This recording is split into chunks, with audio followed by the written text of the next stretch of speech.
Welcome back, everyone. This is Frank Whiskey Charlie Zero Oscar. So, how do you do POTA during the winter?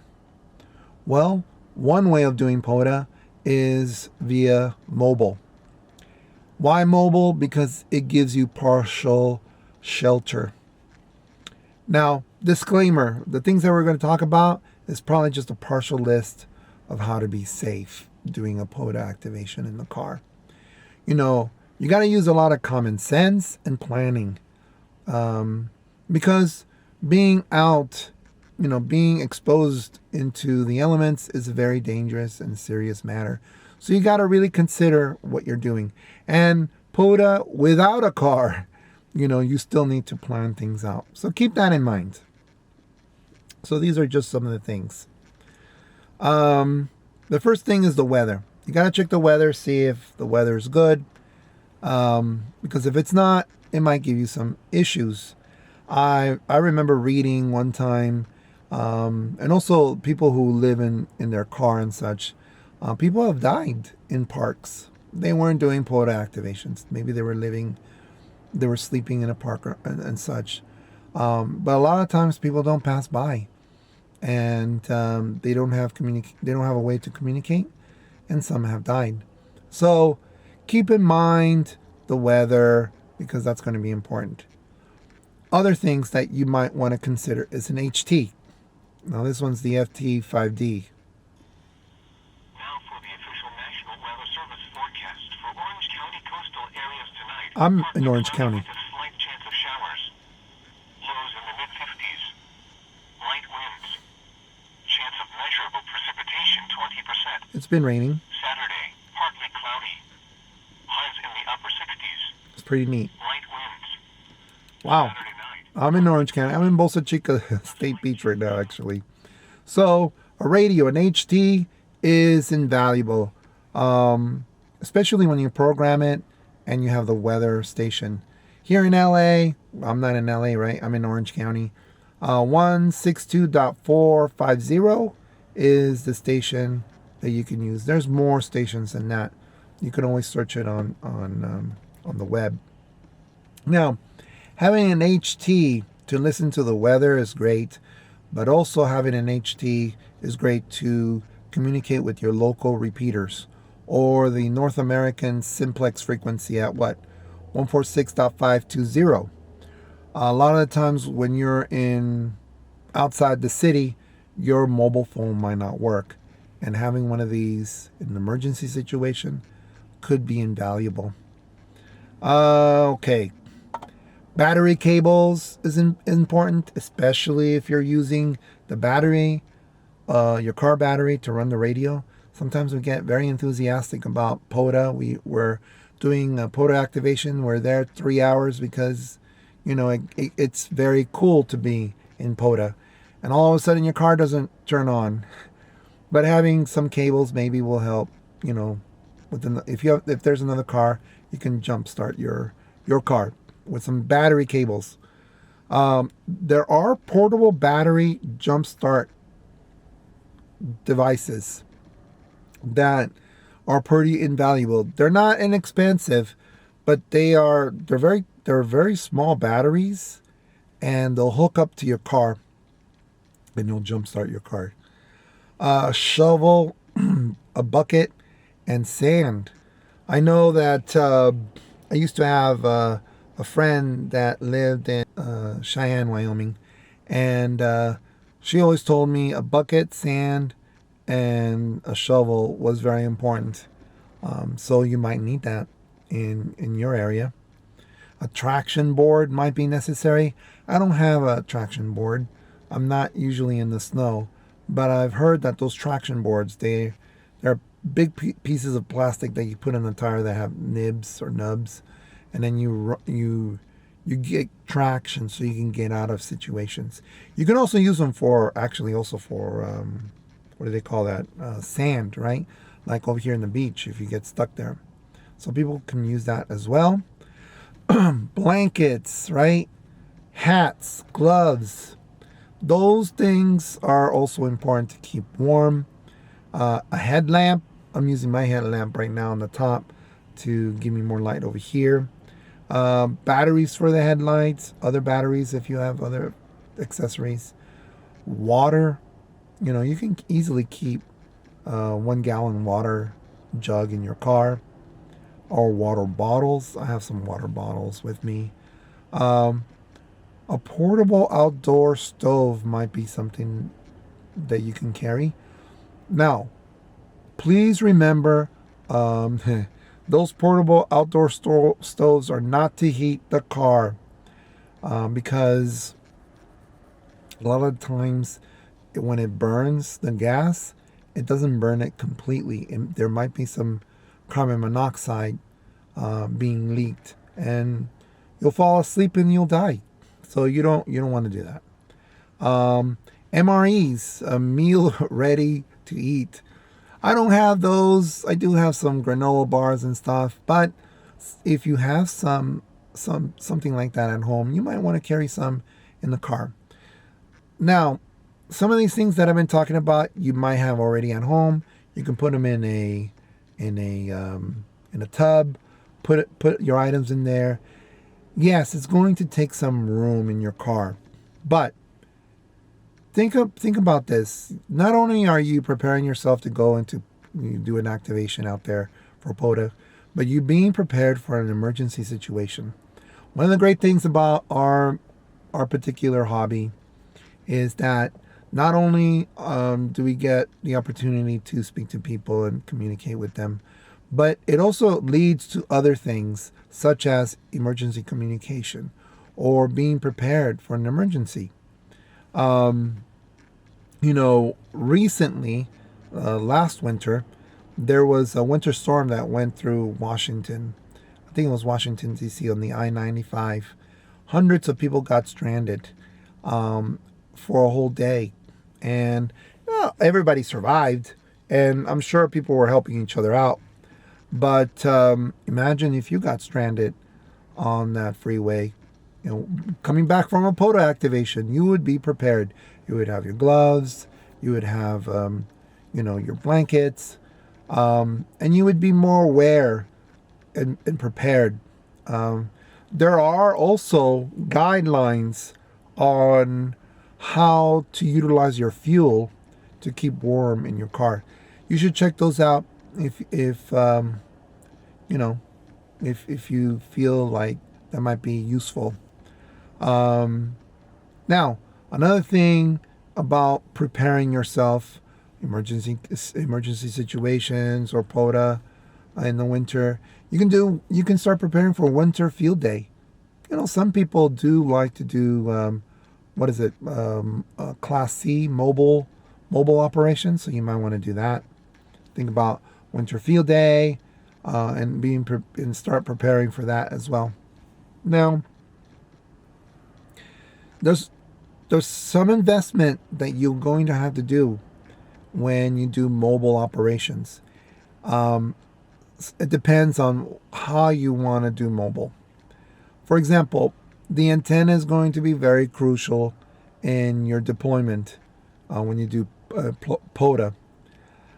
In the winter, you can do a lot of things. You can put, and I've done this also, you can place the mast. You might have a portable mast and put a quarter wave ground plane antenna. I've done that before.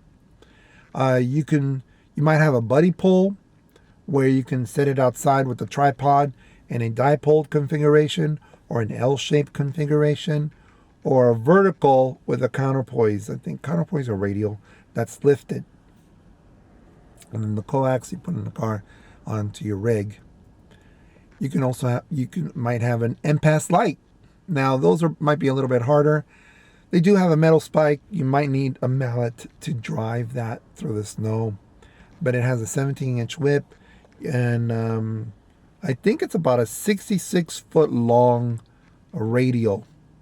Now, you're going to also need probably a tuner, because a lot of the times the MPAS light, sometimes you can't really tune it on 20 or on 40 or some other frequency. So a tuner is going to be very important. You can also use an end-fed half-wave antenna, where you'll put the antenna over a tree, one end on the tree, and the other end you put you just tie it to the car maybe, or maybe to a post, and then you take that line and you bring it into the car. Now, all these type of setups you might have already available, and so you can be ready to go. The most convenient way, of course, is having an antenna that's on the car, right? And that's going to take some investment. Or you might have already a mount on the car for VHF, and it's possible you can put an HF antenna on that. Now, I like using the Diamond K400 38C. It's not inexpensive. It's about $80. That is used on my hatchback.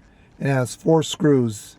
The key is that I scratched out the paint and the screw is touching the metal. When I mounted that on the hatchback, I used a multimeter and touched one end of the mount and then one end on the frame, and I knew there was continuity between the two.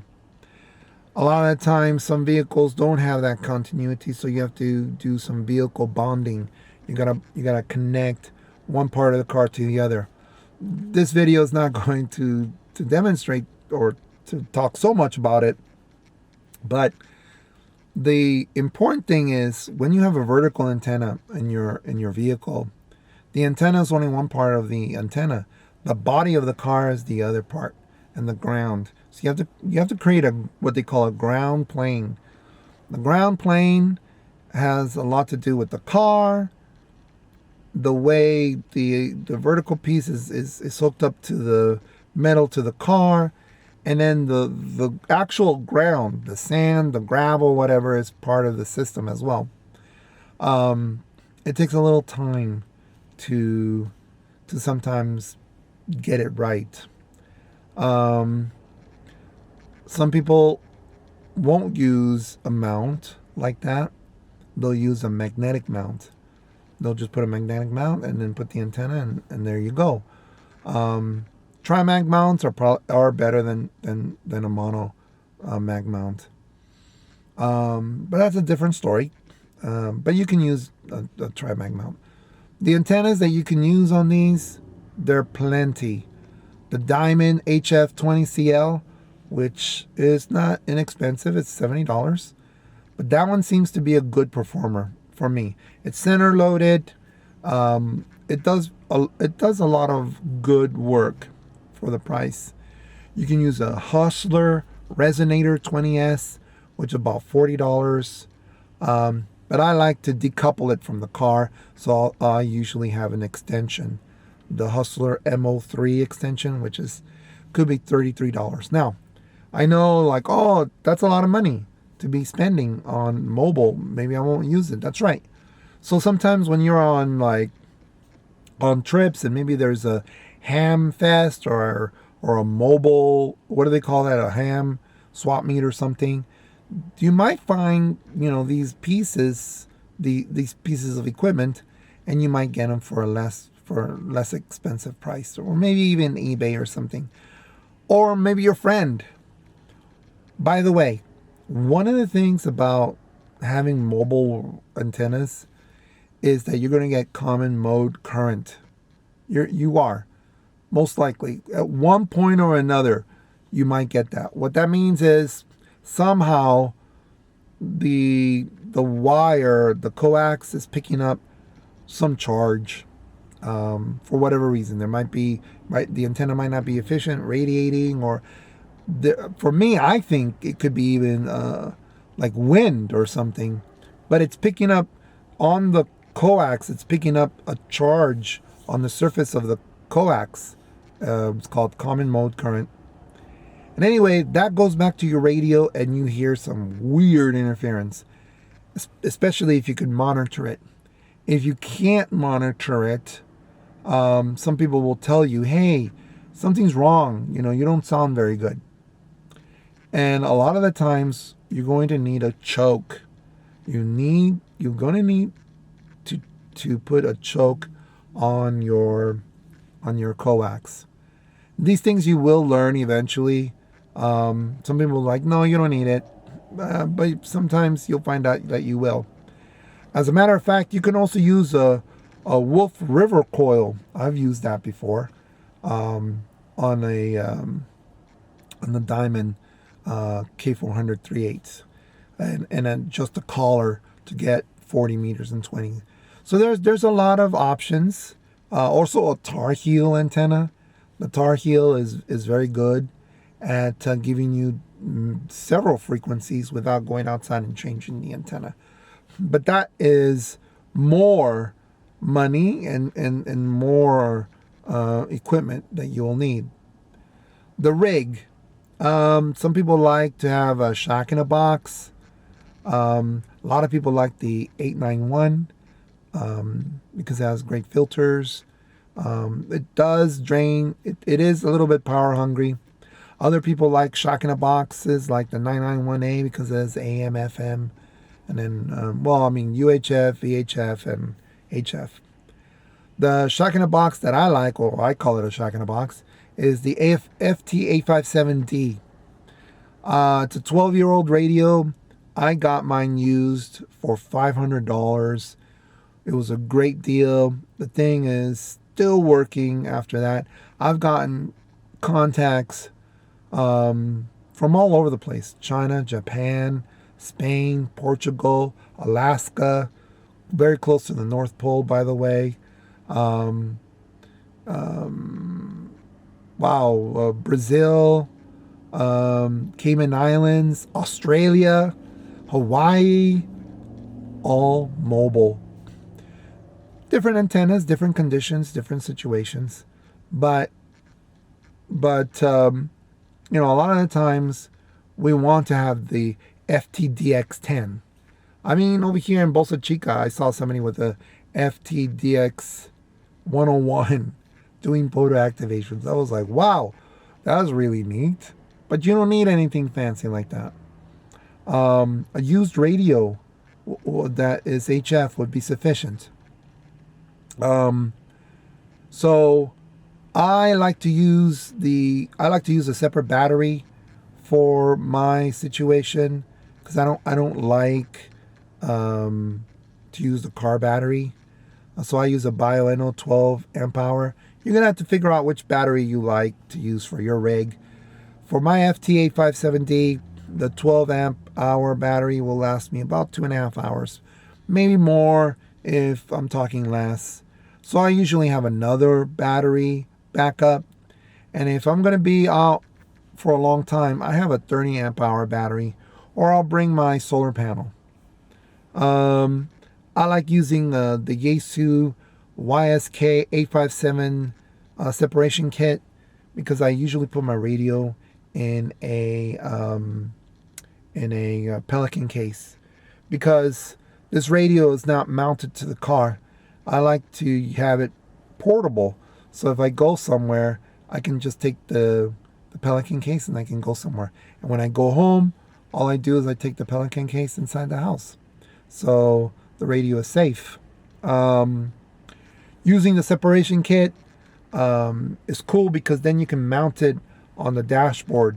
And a company called Lido, Lido, has so many accessories, goosenecks, other accessories that you can easily put your radio up. 891, right? Also has a faceplate. And then also the ICOM 7000, is it? I think that's also sort of a portable radio. That would be neat to have one of those. Okay, the bands. What type of bands can you get?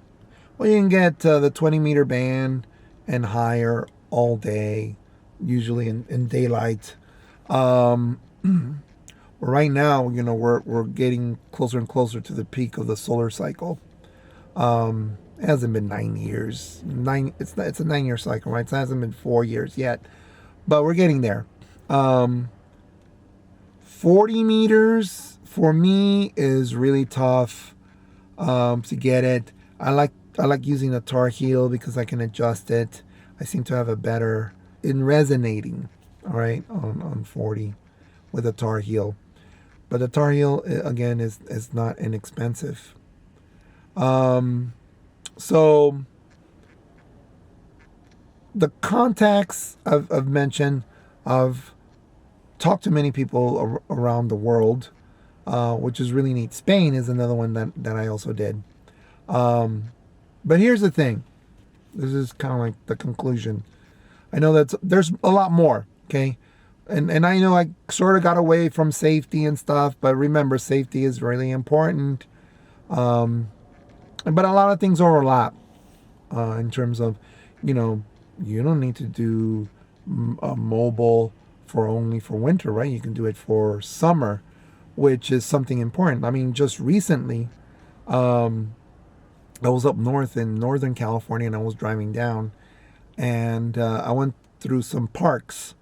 This is like the beginning of fall, and these parks that are for birds, are in the middle of nowhere. And I thought, I'm going to activate these parks, right? Well, little did I know that there was a whole bunch of bugs. These just bugs were all over the place. Bugs that would attack you. I don't know what they were. They weren't dragonflies, but they looked like them. And there was no way I was going to activate that park outside, even with a tent. But because I was in a car, I was protected. But anyway, okay. What's the overall assessment, right? If you're going to do mobile, so most likely you won't be able to go to a ham store, like ham radio outlet, buy the equipment, right? Put it in your car, and within an hour or so, it will work. It took me a little while to experience and to train myself what it is that I needed to do for my car. So it's always cool to see somebody say, "Oh, just put this up," and I see influencers say, "I got this antenna, I just popped it in, and blah blah blah, and it worked." You'll find out a lot of the times it won't work for you because there's some key ingredient that you need for the car. For example, when I did magnetic mounts, that's easy. Well, not really. You gotta make the antenna a certain length when you're using verticals. So you have to adjust that. That's not, you just don't put the antenna with the mag mount and pray it goes. Sometimes you'll need an analyzer to figure out, do you need to cut the antenna? So I got one of the videos on cutting the antennas for that. Like for example, the choke on the coax. I wasn't using the choke, and there was a lot of times there would be like feedback, and I was like, what the hell is going on? Totally ruined my whole day. So what I'm trying to state here is you're going to build a craft. And that's what I think we miss to communicate with others that are trying to get into HF. It's a craft. It's going to take you a little while. If you have somebody next to you to help you and gain that experience, it's going to be much, much faster. If you don't, it's going to take a while to figure that out. So keep that in mind, that it really is a craft. And when things are working, things are really, really, they're really cool and exciting. So if you're going to do POTA in the winter, please make sure to think about safety first. Okay, check the weather and stuff. I hope if you do POTA in the winter and mobile, please come back, tell us what happened. I hope everything's safe. So I hope this is something that you like. Please give it a thumbs up. Also subscribe if you like. And I hope you have a great activation. So this is Frank, Whiskey Charlie 0 Oscar. I'll see you later. Bye-bye.